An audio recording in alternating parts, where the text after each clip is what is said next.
There's a kid, yeah, it's a little thing about, it's a Fورtschan thing. It's kids on the internet, they have this group of kids and they like to say funny words like barrel roll or there's a little video game move from Star Fox. Star Fox 20? Star Fox 64. Yeah, and they've been dogging me for a year. Gotta tell you, driving me nuts actually. Sometimes I wake up in the middle of the night and I scream, Fورtschan! When I was 15, I found this website called Futaba Channel, and it was a Japanese forum and image board. And that format of forum at that time was not well known outside of Japan. And so what I did is I took it, I translated it into English, and I stuck it up for my friends to use. And now, 6.5 years later, over 7 million people are using it, contributing over 700,000 posts per month, or per day rather. And we've gone from one board to 48 boards. This is what it looks like. So what's unique about the site is that it's anonymous and it has no memory. There's no archive. There are no barriers. There's no registration. These things that we're used to with forums don't exist on 4chan. And that's led to this discussion that's completely raw, completely unfiltered. And what the site's known for, because it has this environment, is it's fostered the creation of a lot of internet phenomena, viral videos and whatnot, known as memes. Two of the largest memes that have come out of the site, some of you might be familiar with, are these lolcats. Just silly pictures of cats with text, and this resonates with millions of people apparently because there are tens of thousands of these and there's a whole blogging empire now dedicated to pictures like these. And Rick Astley's kind of rebirth these past 2 years, Rickroll was this bait and switch, really simple, classic bait and switch. Somebody says they're linking you to something interesting and you get an 80s pop song. That's all it was.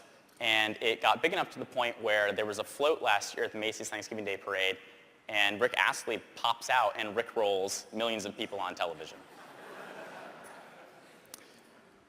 There are thousands of memes that come out of the site. There are a handful that have escaped into the mainstream, the ones I've just shown you. But there are just, every day, every month, people are producing thousands of these. So to site like this have rules. We do. There are the codified rules that I've come up with, which are more or less ignored by the community. And so they've come up with their own set of rules, the rules of the internet. And so there are 3 that I want to show you specifically. Rule 1 is you don't talk about B. 2 is you do not talk about B. And this one's kind of interesting. If it exists, there is porn of it, no exceptions. And I will spare you that slide. I assure you it is very true. B is the first board we started with, and it is in many ways, it is the beating heart of the website. It is where a third of all of the traffic is going, and B is known for more than anything, not just the memes that they've created, but the exploits. And Chris just touched on one of those a second ago, and that was the Time 100 poll. So somebody at Time at the magazine thought it would be fun to nominate me for this thing they did last year. And so they placed me on it, and the internet got wind of it. My community decided they wanted me to win it.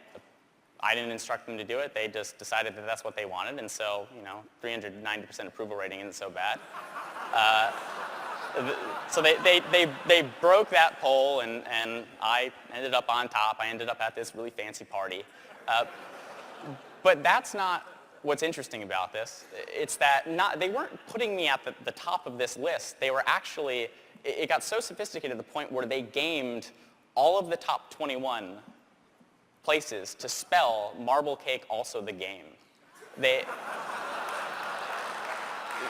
amount of time and effort that went into that is absolutely incredible. And marble cake is significant because it is the channel that this group called Anonymous organized. And Anonymous is this group of people that protested, very famously, Scientology. And so the story is Scientology had this embarrassing video of Tom Cruise, went up online, they got it taken offline and managed to piss off part of the internet.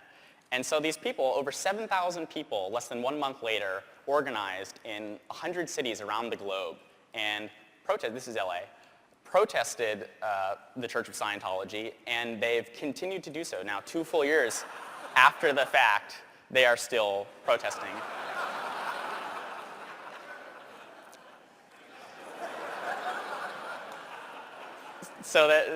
we've got this activist group this grassroots group that's come out of the site. And last I'm going to show you the example, the story of Dusty the cat. Dusty is the name that we've given to this cat. This young man posted a video of him abusing his cat on YouTube.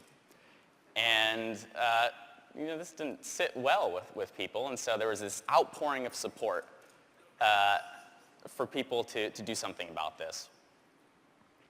So what they did is they put CSI to shame here. The internet detectives came out, they found his MySpace, they took the YouTube video, and they matched up everything in the video, and within 24 hours, they had his name, and within 48 hours, he was arrested.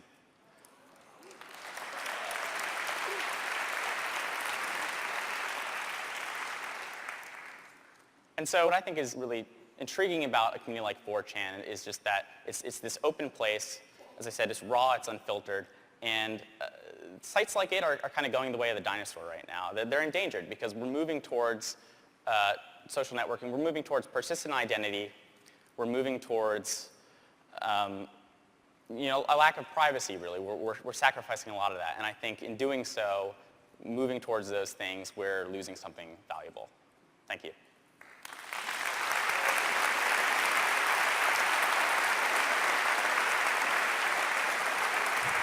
So, thank you. Now, got a couple questions for you, but if I ask them, is the TED website going to go down? Well, you're lucky that this is not being streamed to them live right now. Well, you never know. Some of them, we've got people in 75 countries out there watching. Don't tell. But seriously, so this issue on anonymity is, I mean, you made the case there, but anonymity basically allows people to say anything, all the rules gone. You've had to wrestle with issues like child pornography, and I'm just curious whether you sometimes lie awake in the night worrying that you've opened Pandora's box. It's yes and no. I mean, for as much good that kind of comes out of this environment, there is plenty of bad. There are plenty of downsides. But I think that the greater good is that is being served here by just allowing people. There are very few places now where you can go and not have an identity, to be completely anonymous and say whatever you'd like. And saying whatever you like, I think, is powerful. Doing whatever you like is now crossing a line. But I think it's important to have these places where people, I mean, I get emails, people say thank you for giving me this place, this outlet where I can come after work and be myself. But words, saying things, can be constructive. It can be really damaging. And if you cut the link between what is said and any attribution back to you, I mean, surely there are huge risks with that. There are, certainly. But tell me about what, I mean, I think you asked the board what you might say at TED, right? Yeah, I posted a thread on Sunday, and within 24 hours it had over 12,000 responses. And the thing is, I didn't make it into that presentation because I can't read to you anything that they said, more or less. 99% of it would have been, bleeped out. But there were some good things that came out of that, too. Love and peace were mentioned. Love and peace were mentioned kind of with quote marks around them, Cats right? and dogs were mentioned, too. And has that content is all off the board now, right? It's gone, or is it still up there? I stuck that thread so it lasted a few days. It went up to about 16,000 posts, and now it has been taken off. Okay, well, I'm not sure I would have necessarily recommended everyone at TED to go and check it out anyway. But Chris, you yourself, I mean, you're a figure of some intrigue. You've got this surprising semi-underground, influence, but it's not making you a lot of money yet. What's the commercial picture here? Sorry about this. The commercial picture is that there really isn't much of one, I guess.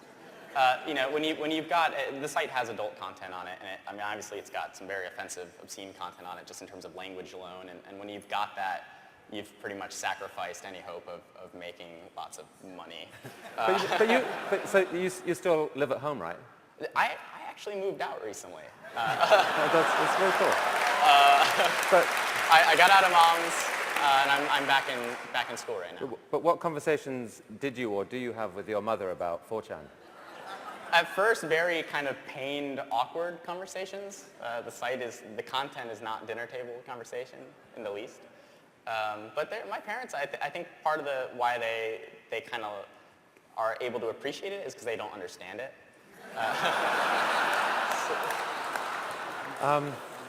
And they were probably pleased to see you on top of the time pole. That must have been, people like that. They still didn't know what to think of that, though. They didn't know.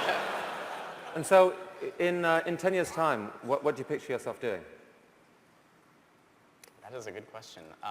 As I said, I just went back to school, and I am considering majoring in urban studies and then going on to urban planning. Kind of taking whatever I've learned from online communities and trying to adapt that to physical community. Chris, thank you. Absolutely fascinating. Thank you for coming to TED.